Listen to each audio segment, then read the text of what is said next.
Hiya, I'm going to show you this makeup look from scratch today. Kat, you'd asked me for a pink eyes, cheeks, lips, and everything I've used today is from the high street. I put some e.l.f. makeup in here for you, Sam, so I hope you enjoy. As always, everything I've used is listed in the description of the video, so if you click to make it full screen, the title will come up along the top, click the arrow next to it and a full list of everything will drop down, but by all means, please feel free to use whatever you've already got in your makeup bag. Right then, I've already prepped my skin with the CeraVe hyaluronic acid. In particular, CeraVe, I mean, I think they're one of the best skincare brands anyway, but if you're looking on the high street for affordable solutions, everything from CeraVe is really effective, but also like the cleansers, for example. The bottle is huge and it will last you a really long time. So if you're looking for a kind of budget routine, I can't recommend them enough. Then on my complexion, I'm going in with the L'Oreal Infallible Liquid Foundation. This dries to more of a matte finish, so I wanted to make sure my skin was really well prepared. And I haven't got any tan on today, so I'm going slightly fairer than I usually would. My hair isn't long bleached, and so I've got the little clips in to keep it off my face, because anyone that lightens their hair will know that it will just grab everything if you don't keep it out of harm's way. Now this foundation is really lovely because it gives a completely full coverage, but it feels quite nice and lightweight. So what I'm going to do with this is first of all prioritise anywhere that I have redness that I'd rather tone down, but ultimately I want to try and use as little as possible everywhere else. I don't necessarily need loads of coverage everywhere, so just a little bit in the less red areas will help me to make everything look a bit smoother overall. Okay, I'm just going to take a tiny bit more, work that around the forehead. Full disclosure, I did work with L'Oreal on the launch of this foundation, but the reason being, I think it's really great. For the price of it, it's really readily available, it performs really well, it lasts really well under a mask. Just going to take a little bit of what's left around the eyes. Lots of the things I'm going to show you today are from the high street, and even though it's great that they're more affordable, readily available, that kind of thing, I just want to, you know, really make clear that I would choose them anyway. They just happen to be at a great price point, but they perform just as well as some of the other things in my kit, so hopefully you'll really like them. Now, what I'm doing, I've got a little wash of this everywhere, and I'm just going to take what's left through the cheeks. I'll always say to you, like, you know your own skin. If you look at your makeup halfway through the day and there are certain areas that it's just disappeared from, or you know that you're prone to having more redness on the nose or something like that, just preempt it and get in there before it has a chance to run away. So for me, that's the cheeks. Now, because that dries to a matte finish, I don't want to put loads of powder on. I'm going to put a little bit of the Fit Me Matte and Poreless powder. This is from Maybelline. And ultimately, I just want to put a sheer wash of this all over. The reason being is that while this is still like dewy to the touch, if you try and layer powders over it, they will cling. Whereas if I put the tiniest little wash of powder over everything and give it more of a velvety finish, the powders that I want to use will glide more easily over the top. And I want to just go in and put some bronzer and blusher on. Sorry, I turned that off to answer the phone, and I didn't realise I hadn't filmed this. I've just used the City bronzer from Maybelline, pretty much around the hairline and down the nose. Now, I went in with a really large brush for this. This is the IT Cosmetics Jumbo brush, but it's just given like a really clean wash of that all over. Okay, I just wanted to show you these blushes. They're really lovely. These are the Soft Glow blushes from Collection. Hopefully, if you've seen a video before, you'll know that I always say Collection is one of my favourite high street brands. These are, I think, $3.49. They're so lovely. They take a bit of layering to build, but they give you such a lovely colour. I'm going to use the pink one today.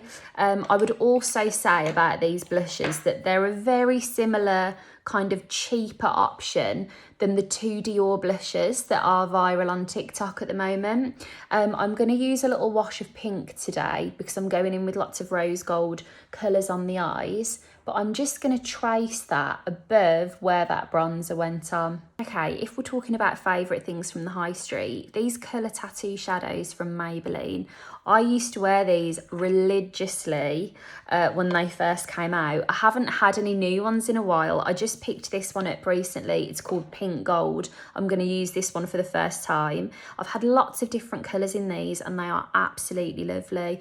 Now, it's like a cream shadow that you can just put on with your fingers or a brush. But one of the things I love about these is that you have the creaminess when you first apply them, but then once they dry, they're not going anywhere. Now what I'm doing, I'm just going to take a wash of this right the way up the eyelid. This is like a frosted pink, and then I'm going to seal this in with some different shadows in a bit. Okay, while that dries, I'm going to go on to a couple of other things. I bought this recently to try and I haven't used it yet. It's the Tame and Frame Brow Pomade from NYX.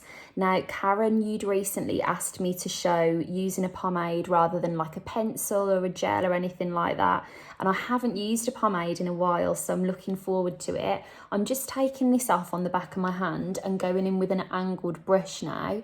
What I would say with a brow pomade is it's a really lovely kind of gel texture that can be as soft or as full as you like. And one of the advantages of using it would definitely be that you can customise the kind of finish you're going to get. What I'm going to do here is predominantly take this through the hairs that are already there, and then maybe just use a little bit more to add some shape and maybe, you know, go through that arch a bit more. And then one of my best tips with a pomade would be, when you do the inner corners, just use what's left on the brush. Don't go adding more to it. And that way you get a lovely wash of colour, but you don't look like you've got too much, or you're not going to be all day blending it. Okay, and I'm just going to do the same. Brush through over here. I don't know what I've been doing recently, but I've like overplucked some areas and then other areas are growing back longer. So I'm in a bit of a transition phase of getting them nice and full again. And I'm just going to take that through and smooth out any of that uneven arch. And again, just what's left on the brush to tickle through that inner brow. Okay, now that this has dried a little bit, I'm going to add a few more bits and pieces using this little e.l.f. palette. That was £3. My friend Liz told me about these and they're absolutely lovely. I've used them just not on videos, but I've had a play with them. They're lovely. I'm going to start probably with, no, do you know what? I was just putting my brush into the matte brown and I thought, no, that is all I ever harp on about, isn't it? Let's have a bit of fun.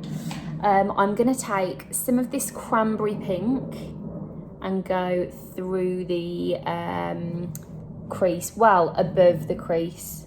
And what I want to do is add a little bit of definition to these outer corners.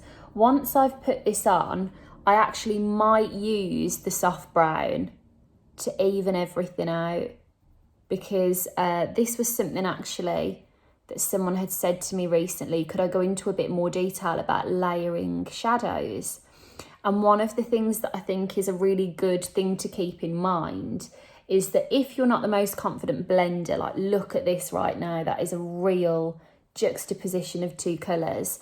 Rather than really trying to blend it out, you could also use a softer colour and layer it to give the illusion of blending it. I'm going to start with a clean brush and just soften the edges of this, just to kind of, you know, start the work before I polish it up. So this is a completely clean brush with nothing on it. The first thing I'm going to do is soften that edge. You can see already the impact that's made. But then once that's softened, I'm going to go in with like a soft matte brown to just pull this all together and really, what's the word I'm looking for? Diffuse the edge.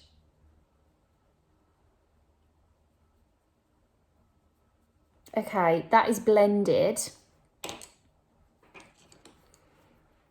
Now, if I go in with the soft brown, we'll hopefully just get a really soft marry between that pink and the rest of the brow and complexion. And if I put a little bit of highlighter under these brows, and then by the time you've got your mascara on, the whole thing will be more of like a rosy wash than the absolute carnage it was a couple of minutes ago. And don't forget as well, you can really diffuse that inner corner. One of my favourite tips actually, if you want to feel really, really glam, is remember to pay attention to this inner corner and right the way up to the brow. It kind of can give you this really 70s disco feel to the makeup. Okay, using a clean brush in a similar size, I'm now going to go in and add some highlighter accents. So first of all, I'm going to go under the brow bone. The highlighter I'm using is the Peaches Pressed Highlighter in Halo. So I'm going to go under the brow bones. I'm going to go into the inner corners of the eyes. And then I'm going to take a little bit along the fullest parts here of the cheeks. Now, that feels rosy enough for me. I'm going to go in with some of the L'Oreal Balm Noir mascara. And I think to keep this really clean, I'm just going to apply this to the top lashes. Okay, and then last but not least, I'm going to use the Boutique lip gloss from Sainsbury's. This is one of my favourite things that I've had in my bag all summer. It's a couple of pounds. It's a really lovely creamy formula. It smells fruity. I just think it's lovely, so I'm going to go in with this on its own. Well, there we go, a nice pink eyes, cheeks and lips. Kat, I hope you loved it. Thank you for the suggestion. If you're watching this and you want to see a video on anything in particular, please feel free to let me know in the comments and I'll work on it. But thank you for watching. Have a lovely rest of the day and I'll talk to you soon.